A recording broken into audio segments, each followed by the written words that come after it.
Hello guys, তোমরা সবাই কেমন আছো? আশা করি তোমরা সবাই খুব ভালো আছো। আজকের দিনটা আমাদের কাছে একটুখানি আলাদা।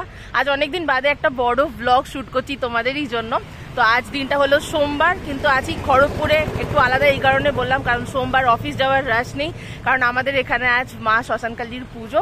তার জন্য একটু যাচ্ছি গোলবাজার, কিছু জিনিসপত্র কেনাকাটার আছে, পুজোর জিনিসই বলতে পারো। আর এভাবেই আজকে দিনটাকে শুরু করলাম। ব্লগটা দেখতে থাকো, আশা করি তোমাদের খুব ভালো লাগবে।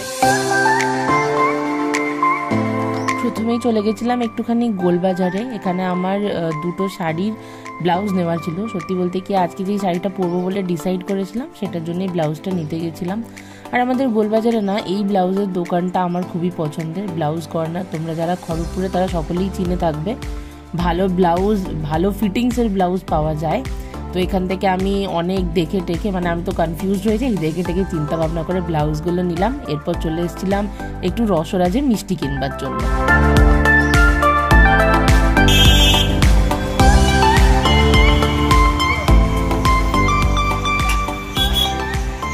ট্রিপল লেন্থের ছোট কিছু নেই না? ছোট বটল আছে, নিয়ে নে ছোট একটা।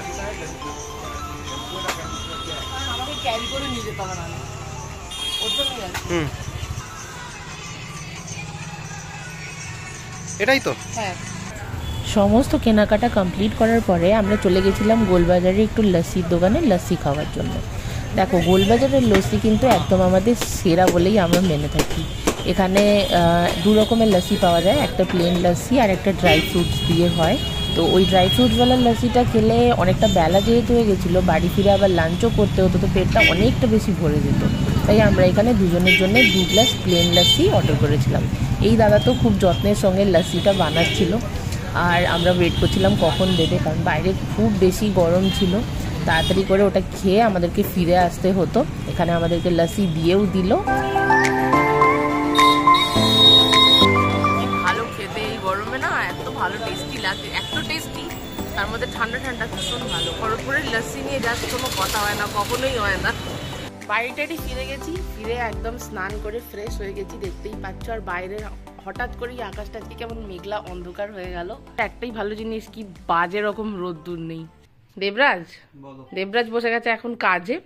বাইরের ওয়েদারটা কি ভালো হয়ে গেছে না? কিন্তু বৃষ্টি হলে আরেকটু ভালো। না, বৃষ্টি হলে একটু প্রবলেমও হয়, পুজোর দিনেই বৃষ্টিটা হতে হবে, সেটাই আমি ভাব। ঠিক আছে, তুই লাঞ্চ করবি তো? আরেকটু পরে। ঠিক আছে, তাহলে বলিস। বাইরের ওয়েদারটা পুরো অন্ধকার হয়ে গেছে, একদম ঝড় খাসা ওয়েদার।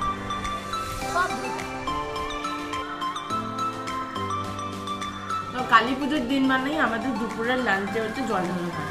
তো এখানে সেই সমস্ত নিয়েই লাঞ্চের জন্য বসে গেছি। এখানে জল ঢালা ভাত আছে, আর এটা হচ্ছে ডালের বড়া, কলমি শাকের ভাজা, আর এটা হচ্ছে নিরামিষ চপ, সেটাকে মানে জাস্ট ভর্তা মেখে নিয়েছি আর কি। ভর্তা কি বলবো, এটা মাখা। এরপর সন্ধেবেলাতে চলে এসেছিলাম রেডি হওয়ার জন্য। তো আমি এই শাড়ি আর ব্লাউজটার সাথে পেয়ার করেছিলাম, হালকা ফুলকা একটুখানি মেকআপও করে নিয়েছিলাম। রেডি হয়ে চলে গেছিলাম একদম ঠাকুরের কাছে। তো আমি কমপ্লিটলি রেডি হয়ে গেছি। যেই শাড়ি আর ব্লাউজটা তোমাদের সাথে শেয়ার করেছিলাম ওটাকে আমি পেয়ার করেছি। খুব বেশি কিছু না, হালকা ফুলকি একটু রেডি হয়েছি। যেহেতু বাইরে এখনো পুরোপুরি লাইট আছে, ঠাকুর বেরিয়ে যাবে, বাট দেবরাজ যেতে পারবে না, কারণ ওর এখনো অফিস চলছে। বললো একটু বাদে আমাকে জয়েন করবে। করবি তো, তাই তো? নিশ্চয়ই। আচ্ছা, যাই হোক, তো মাকেও আমি বলেছি এগিয়ে যাওয়ার জন্য, কারণ যেহেতু ঠাকুর ওখান থেকে তাড়াতাড়ি বেরোবে, মানে ঠাকুর যেখানে হয় সেখান থেকে মন্দিরে যাবে। তো এবার আমি ভাবছি এবার যাই ওখানে।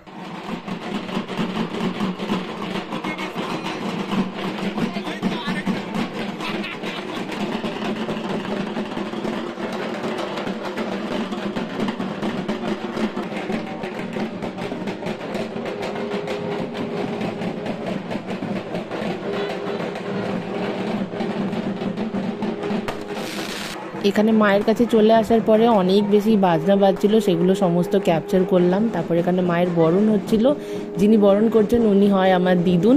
তো দিদুন এখানে বরণ করছিল, সমস্ত কিছু এখান থেকে আমি ক্লিপগুলো নেওয়ার চেষ্টা করেছি জাস্ট তোমাদের সাথে শেয়ার করার জন্য। খুব ভালো লাগছিল। এরপর ওখান থেকে প্রসেশন বেরিয়েছিল, যেখানে মা মানে বানানো হয়েছিল ওখান থেকে মন্দিরে নিয়ে আসা হচ্ছিল। এখানেও অনেক বাজি পুড়িয়ে খুবই একটা অন্যরকম মাহল তৈরি হয়েছিল বলা যেতে পারে, যেটা প্রায় প্রত্যেক বছরই হয়ে থাকে। ঘর অন্ধকার করে কি চলছে? এত করে নিজের কাজ শেষ হয়েছে বলে ওর মনে পড়েছে। কি কি এতক্ষণে নিজের কাজ শেষে বলে মনে পড়েছে যে মা ওখানে খাবার দিয়ে দিয়েছে। খাবার দিয়েছে, ডেকেছে। তুই যা, আমি যাচ্ছি। কালী পূজা বলে কথা। কি গো, টায়ার্ড কেন এত? সারাদিন চলছে আর কি, টায়ার্ড।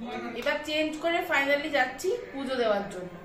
এখানে পুজো সাজিয়ে নিয়ে আমি রেডি হয়ে গেছি, মা, আমি আর দেবরাজ, তিনজনে মিলেই যাব। চলো।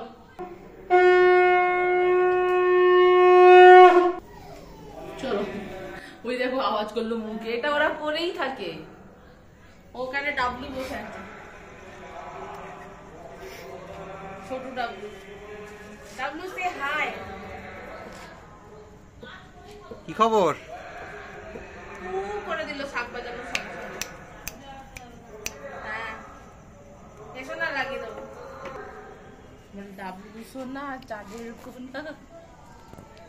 ও যতক্ষণ ওদিকে ততক্ষণই আমি ঠিক। হ্যাঁ, যাবি এখানে।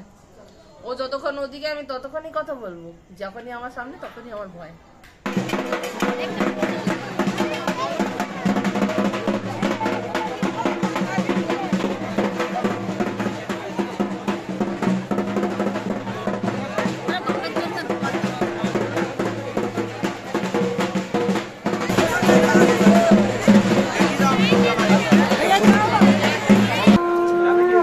মায়ের মন্দিরে যখন আমরা পুজো দিতে এলাম তখন মায়ের পুজো অলরেডি শুরু হয়ে গেছে। অনেক বড় একটা লাইন পের করে পুজো দেওয়া সম্পন্ন হলো। মন্দিরের ভেতরের ডেকোরেশনটাও ভীষণ সুন্দর লাগছিল দেখতে। আর যেহেতু এখানে মেলাও বসে না, তাই চারিদিকে ভিড়টাও অনেক বেশি ছিল। ভেবেছিলাম একটু টুকটাক মেলায় ঘুরে নেব, যাই হোক সেসব তো হলো। এখানে আমাদের মন্দির নির্মাণের কাজ চলছে। আগামী কয়েক বছরের মধ্যে এই মন্দির নির্মাণের কাজ সম্পন্ন যখন হয়ে যাবে তখন দেখতে কিন্তু আরও অনেক সুন্দর লাগবে। এরপর আমরা পুজো দিয়ে ফিরে এলাম বাড়ি। তারপর দেবরাজ আবার একবার বেরিয়েছিল একটু চাউমিন কিনে নিয়ে আসার জন্য। আমার হঠাৎ করে আমাদের একটুখানি রাত্রিবেলাতে চাউমিন খাবার ক্রেভিং হয়েছিল, তাও আবার মেলার থেকে। চাউমিন পেয়ে খুশি মাঝরাতে? 12:30 একটার সময় মেলার চাউমিন। এটা এই চাউমিন সারা দিন ধরে নিরামিষ খেয়েছি, আর এই টাইমে এখন আমরা ননভেজ খাচ্ছি। হ্যাঁ, খুশি, মানে ভালো লাগছে।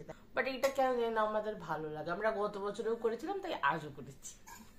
তো চলো, এভাবেই আজকে কালী পুজোর দিনটা আমরা কাটালাম, আর একটা বড় ব্লগ তোমাদের সাথে শেয়ার করলাম। ডেফিনেটলি তোমরা জানিও ভিডিওটা কেমন লাগলো। আর যদি তোমাদের ভিডিওটা একটু ভালো লেগে থাকে তাহলে প্লিজ ছেড়ে যাওয়ার আগে একটা লাইক, কমেন্ট অ্যান্ড সাবস্ক্রাইব করতে ভুলো না। ততক্ষণের জন্য টাটা।